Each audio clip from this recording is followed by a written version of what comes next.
During the week, excuse me, the federal government released the schedule of events that will culminate in the inauguration of President-elect Bola Tinubu on 27th of May 2023.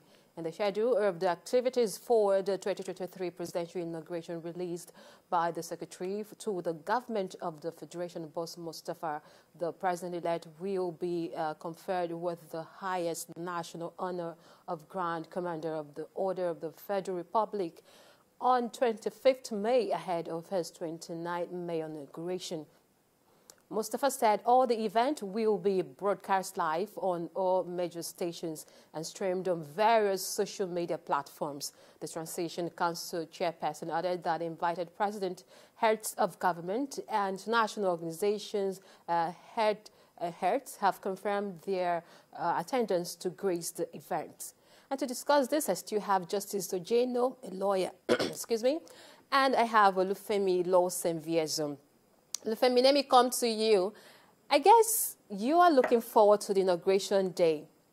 But how do you feel about the fact that Nigeria is about to be greeted by a new administration soon?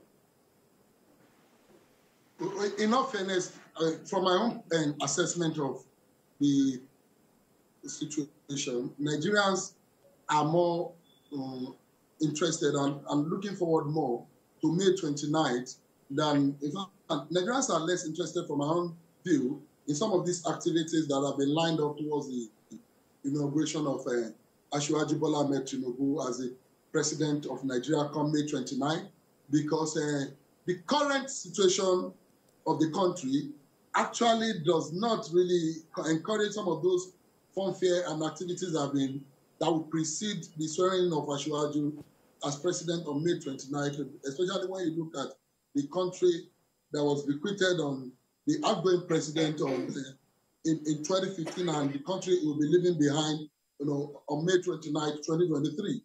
Nigerians are more interested in seeing May 29th coming, so that a new president can come in, and these fundamental challenges that has made life practically unbearable for the average Nigerians have become addressed almost immediately. A lot of Nigerians are, really looking forward to seeing Asiwaju being sworn in on May 29th.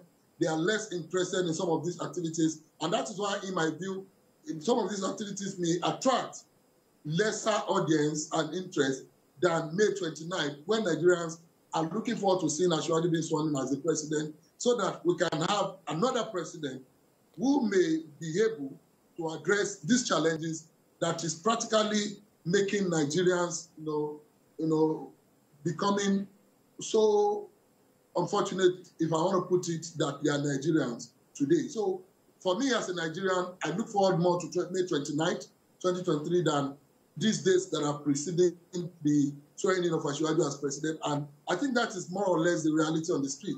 A lot of Nigerians are not going to be keen about some of the activities. We're almost out of time, Olufemi. As president. All right, let me come to you. So the idea of the presidential election petition still going on, the concerns raised about this, what do you think about the impact as the inauguration is almost here? What can you say briefly? We're almost out of time. It has no bearing, actually. Right. It has absolutely no bearing. The fact that the courts are still adjudicating on who the rightful person who won various elections does not have any bearing on who is being sworn in, because whoever that is being sworn in, or whoever who is eventually declared as the rightful winner, whether at the presidential level or gubernatorial level, the person will still have their own full bite on the pie. They will not say that, okay, it's not like the legislative scenario. If it's the legislature, we know that after 4 years, it must be dissolved. So because of that, if a legislator gets in maybe 1 year into a 4-year term, sorry, it's that 1 year that he has to use, pursuant to our constitution.